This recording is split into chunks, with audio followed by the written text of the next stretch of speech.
Hello dear learners, PG is here and welcome you in PG point. आज के session में हम लोग करने जा रहे होंगे डेलर्स रिपोर्ट के विषय में चर्चा।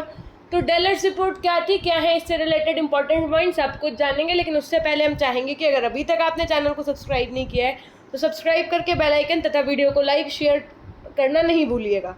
उसके अलावा एक प्लेलिस्ट बनी है पेपर 4 MCQs के नाम से, जिसके अंतर्गत सारे MCQs की इंपॉर्टेंट क्लासेस हमने दे रखी हैं, आप वो ज़रूर देख लीजिएगा। पेपर 1 की तो आप सबने बड़े मन से क्लास देखी, पेपर 2 और पेपर 3 की भी इजी नोट्स की कंप्लीट क्लास एक वीडियो के माध्यम से पड़ी हुई है, वो भी आप लोग देख लीजिएगा। तो और उसके अलावा हमने जो 150 और 100 क्वेश्चन की क्लासेस करवाई हैं वो आपको कहीं नहीं मिलेंगी। वो बहुत ही अच्छी क्लासेस हैं, उनको भी ज़रूर कवर अप करिएगा। थोड़ी सी तबीयत ना सही होने के कारण क्लास में कुछ डिसकंटिन्यूटी बनी हुई है, लेकिन बहुत जल्द हम इसको रेगुलर करने का प्रयास करेंगे। तो अगर अभी तक आप हमारे चैनल पर नए हैं और चैनल को सब्सक्राइब नहीं किया तो कर दीजिएगा। इसी के साथ में शुरू करेंगे आपकी आज की क्लास। आज की क्लास जो है वो डेलर्स रिपोर्ट से रिलेटेड रहने वाली है। क्या है डेलर्स रिपोर्ट, आइए समझते हैं। तो देखिए, सन 1996 ईस्वी में डेलर्स आयोग द्वारा एक रिपोर्ट प्रस्तुत की गई। किसके द्वारा भैया? तो डेलर्स आयोग के द्वारा एक रिपोर्ट आपकी प्रस्तुत की गई थी, जिसे डेलर्स रिपोर्ट के नाम से जाना जाता है। ये रिपोर्ट अंतर्राष्ट्रीय शिक्षा आयोग यानी कि इंटरनेशनल जो आपका शिक्षा आयोग था, इसने फ्रांस के जैक्स डेलर्स के अध्यक्षता में, किसकी अध्यक्षता में? तो जैक्स डेलर्स के अध्यक्षता में 21वीं शताब्दी के अध्ययन के लिए यूनेस्को यानी कि पेरिस में पेश की थी। पूछा जा सकता है आपकी डेलर्स की रिपोर्ट कहाँ पेश की गई थी? तो पेरिस में पेश की गई। उसने दो प्रमुख अवधारणा थी। कौन कौन सी दो प्रमुख अवधारणा? तो पहला था जीवन भर शिक्षण यानी कि लाइफ टाइम क्या टीचिंग, और शिक्षा के 4 स्तंभों को जानने, करने, रहने व एक साथ रहने हेतु प्रस्तावित किया। इस आयोग के सदस्यों में कौन कौन आपका? तो फ्रांस, जापान, चीन, पोलैंड और अन्य देश के कितने सदस्य थे? 14 सदस्य थे। क्वेश्चन पूछा जा सकता है डेलर्स रिपोर्ट में कितने सदस्य थे? तो आपको 4 ऑप्शन मिलेंगे, आप उसमें क्या लगा करके आएंगे?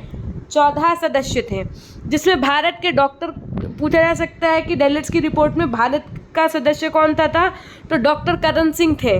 आयोग की रिपोर्ट 1996 ईस्वी में सीखने अंदर के खजाने के नाम से प्रकाशित हुई। क्वेश्चन पूछा जा सकता है कि डेलर्स की रिपोर्ट किस नाम से प्रकाशित हुई? 4 ऑप्शन मिलेंगे, तो आप ये टिक करके आएंगे, सीखने अंदर के खजाने के नाम से प्रकाशित हुई। इस रिपोर्ट के अनुसार शिक्षा को समाज की धड़कन कहा गया। क्वेश्चन पूछा जा सकता है किस रिपोर्ट को समाज की धड़कन कहा गया? तो डेलर्स की रिपोर्ट को समाज की धड़कन कहा गया। जबकि जानना, सीखना, एक साथ रहना सीखना एवं शिक्षा के 4 स्तंभों का गठन करना सीखना, आपसी समझ, शांतिपूर्ण आदान प्रदान व सामंजस्य शिक्षा में सामाजिक उद्देश्य के रूप में लिया जा सकता है। आयोग के अनुसार युवा बच्चों एवं युवाओं को शिक्षित करना आवश्यक है। शिक्षा का ज्ञान एवं कौशल में सुधार की एक सतत प्रक्रिया है। आयोग के सदस्यों ने स्वीकार किया कि शिक्षा के द्वारा ही व्यक्तियों, समूहों और राष्ट्रों के मध्य व्यक्तिगत विकास एवं व्यक्तिगत संबंध स्थापित किया जा सकता है। आयोग की प्रमुख सिफारिश क्या थी वो आइए जानते हैं, जो सबसे इम्पोर्टेंट है। क्या थी डेलर्स कमीशन रिपोर्ट की रिकमेंडेशन? पहली, कि शिक्षा को मानव विकास के गहन एवं अधिक सुमेल स्वरूप को बढ़ावा देने हेतु व अज्ञानता, गरीबी, अपवर्जन, दमन तथा युद्ध को कम करने के लिए उपलब्ध प्रमुख साधन घोषित किया गया। दूसरा, इसके अंतर्गत शिक्षा को ज्ञान एवं कौशल में सुधार लाने की प्रक्रिया के रूप में देखा जाता है और मुख्यतः व्यक्तियों, समूहों एवं राष्ट्रों के मध्य संबंध बनाने का असाधारण साधन है। आयोग शिक्षा को इस प्रकार परिभाषित करता है, एक ऐसा सामाजिक अनुभव जिसके द्वारा बच्चे अपने बारे में सीखते हैं, पारस्परिक कौशल विकसित करते हैं और बुनियादी ज्ञान और कौशल प्राप्त करते हैं। जैक्स डेलर्स ने वैश्विक गांव में अंतर्राष्ट्रीय सहयोग को व्यापक बनाने की अवधारणा को दोहराया है। जागरूक एवं सक्रिय नागरिकता हेतु तो शिक्षा की शुरुआत स्कूलों से में प्रारंभ होनी चाहिए। बच्चों एवं प्रौढ़ों को सांस्कृतिक पृष्ठभूमि प्रदान करने हेतु शिक्षा की भूमिका है, जिससे वे होने वाले परिवर्तनों को समझ सकेंगे। डेलर्स आयोग बुनियादी शिक्षा में सुधार, सामान्य उपलब्धता एवं सुदृढ़ीकरण पर बल देता है, ऐसी आवश्यकता जो भी राष्ट्रों के लिए मान्य हो।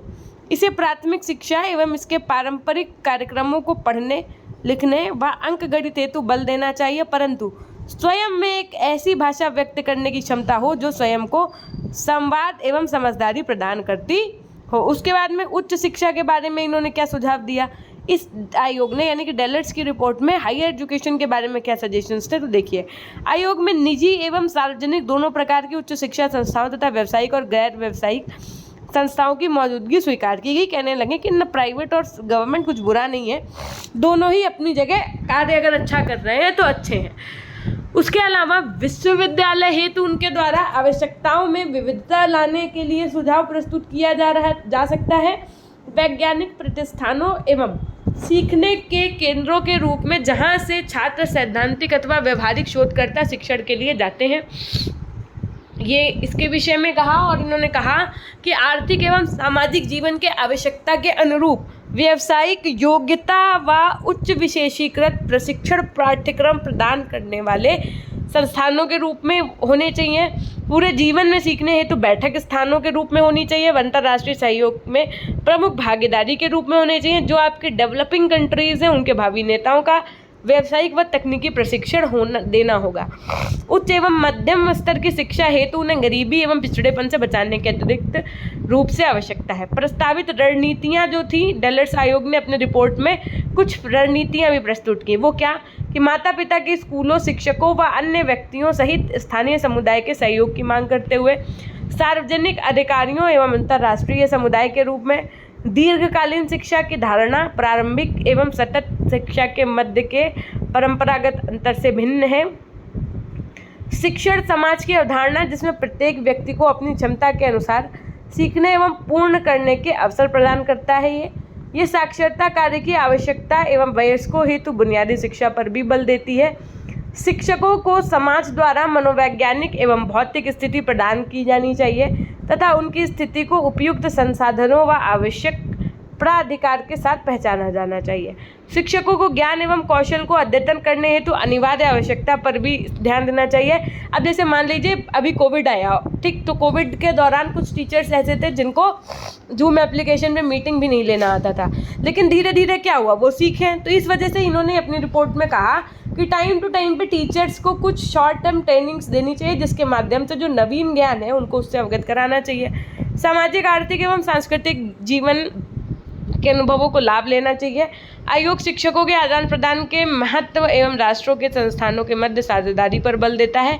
इसी तरीके से इस सिद्धांत में इन्होंने लड़कियों और महिलाओं की शिक्षा को अंतर्राष्ट्रीय सहयोग के स्तर पर प्रोत्साहित करने की नीति को भी प्रोत्साहित किया।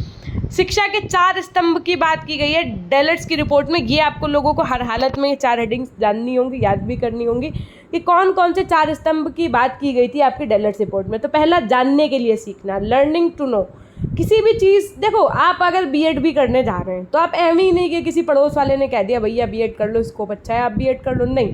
पहले आप जानो, जानने के लिए सीखो कि बीएड करके क्या फ़ायदा मिलेगा, हम बीएड क्यों कर रहे हैं, बीएड करेंगे तो उससे आगे चल के हमें किस जो है क्षेत्र में नौकरी मिलेगी या नहीं मिलेगी, या बीएड का स्कोप धीरे धीरे ख़त्म हो रहा है या बढ़ रहा है। तो हर चीज़ को जानना। वैसे ही बच्चा जो होता है, एक छोटा बालक जो होता है, वो भी कक्षा में हर चीज़ को जानने के लिए प्रयास करता है और इसी चीज़ को जानने में ही धीरे धीरे वो चीज़ों को लर्न करता रहता है, सीखता रहता है। दूसरा स्तंभ जो था वो करके सीखने से संबंधित था, लर्निंग टू डूइंग, करके सीखना। जैसे एक बार मान लीजिए हमने आपसे कहा कि चाय ऐसे बनती है, आप भूल गए, हमने आपको दोबारा बता दिया, हमने आपको तिबारा बता दिया, ठीक। फिर जब आप चाय बनाने चले तो आपको नहीं समझ में आया कि कैसे बनेगी। जब आपने एक बार चाय बनाई, चाय फट गई, दोबारा बनाई, तिबारा बनाई, 4 बार बनाई, तब जा कर के आपको पता चल गया कि भैया चाय ऐसे बनती है, अच्छी है ना। तो करके सीखने पर बल दिया गया। बच्चा जो है वो एक्टिविटी बेस्ड अगर लर्निंग है उसकी, तो वो ज़्यादा अच्छे से सीख पाएगा in comparison to lecture method. होने के लिए सीखना, लर्निंग टू बी। अब क्या है कि आगे आने वाले समय टेक्नोलॉजी से रिलेटेड है, तो क्या होने वाला है ये तो हमें नहीं पता है, लेकिन तकनीकी के क्षेत्र में होता जा रहा है अपडेशन, तो हमें उससे रूबरू रहना पड़ेगा। चौथा स्तंभ था इनका, एक साथ रहने के लिए सीखना, लर्निंग टू लिव टुगेदर। बच्चे के अंदर हमें ये अलगाववादी भावना नहीं जागृत करनी चाहिए। बच्चे को साथ रखना जब अभी से ही सिखाया जाएगा तो आगे चल करके वो भी एक जॉइंट फैमिली के लिए एलिजिबल होगा, वरना आप तो लोग अलग पहले ढूंढते हैं, शादी बाद में करते हैं, है ना।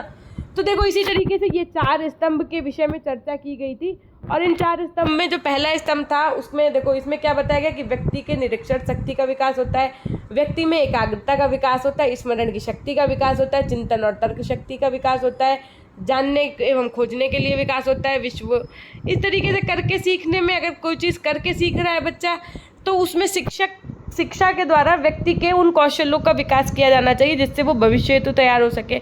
शिक्षा के द्वारा नवीन समूहों का विकास किया जाना चाहिए। शिक्षा के द्वारा ऐसी योग्यता का विकास करना जिससे व्यक्तियों के सैद्धांतिक एवं व्यवहारिक ज्ञान दोनों का विकास हो सके। और शिक्षा के द्वारा सामाजिक कौशलों का भी विकास किया जाना चाहिए। होने के लिए सीखना, साथ में फिर क्या है, वसुधैव कुटुंबकम के भारतीय मूल्य को दर्शाता है। ये एक संस्कृत वाक्यांश है जिसका अर्थ क्या होता है, संपूर्ण विश्व एक क्या है, एकल परिवार है। बच्चों में शुरू से ही लक्ष्य प्राप्ति के हेतु एक दूसरे के साथ सहयोग करने का प्रशिक्षण दिया जाना चाहिए। आयोग ने ये स्पष्ट किया कि जब लोग समीप आते हैं तो उनके बीच कुछ मतभेद उत्पन्न हो सकते हैं, इसलिए शिक्षा के माध्यम से हमें उन्हें संघर्ष के लिए प्रशिक्षित करना होगा और उन्हें मानव मूल्यों के आधार पर चल रहे संघर्षों को समाप्त करने हेतु प्रशिक्षित करना होगा। सीखने के 4 स्तंभों में परिलक्षित एक एकीकृत शैक्षिक दृष्टिकोण का विचार कर विश्व के राष्ट्रों में नीतिगत बहस, शिक्षक प्रशिक्षण एवं पाठ्यक्रम विकास का महत्वपूर्ण प्रभाव पड़ा।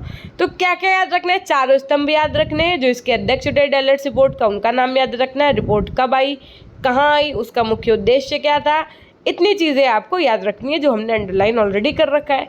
नेक्स्ट चैप्टर जो है वो आपका रिलेटेड रहने वाला है शिक्षा का अधिकार अधिनियम 2009 यानी कि RTE 2009। वैसे तो हम नोट से भी पढ़ा सकते हैं लेकिन हम पढ़ाएंगे आपको बुक से ही, ताकि कोई पॉइंट छूटे ना। उसके बाद में लास्ट चैप्टर आपका RMS से बहुत जल्दी कंप्लीट करेंगे, कुछ तबीयत नहीं सही होने के कारण में क्लास में आपकी डिसकंटिन्यू चल रही है। उसके अलावा कोई भी समस्या आती है तो आप हमें इंस्टाग्राम पे मैसेज कर सकते हैं, PG पॉइंट ऑफिशियल के नाम से हमारी इंस्टाग्राम ID है, ठीक है।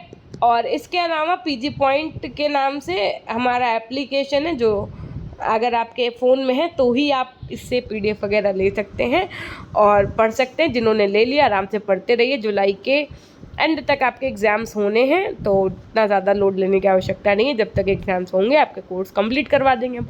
मेरी रिस्पॉन्सिबिलिटी थी पेपर 1, पेपर 2 और पेपर 3 की, तो वो मैं करवा ही दूंगी हर हालत में। और उसके बाद में पेपर 4 के 1000+ MCQs के साथ में हम रिलीज़ करने वाले हैं। तो बस 2-3 दिन का समय दीजिए हमें। एक्चुअल में एप्लीकेशन में अपडेशन लगा हुआ है, गूगल की कुछ न्यू पॉलिसीज़ आई हैं, इसलिए वो अपडेट हो जाए फिर मैं करवाती हूँ अपलोड, ठीक है। बाकी बन गया है आपका पेपर 4 का नोट्स और साथ में उसके MCQs क्वेश्चन जो कि 1000 से ऊपर है, ठीक। तो ये थी एक छोटी सी जानकारी। मिलते हैं हम आपसे नेक्स्ट क्लास के माध्यम से। तब तक के लिए अपना ध्यान रखिएगा, हमेशा खुश रहिए, मुस्कुराते रहिए, कभी अपने लिए तो कभी अपनों के लिए। Take care, bye bye, love you all, love you my dear class. अपना ध्यान रखिएगा, धन्यवाद।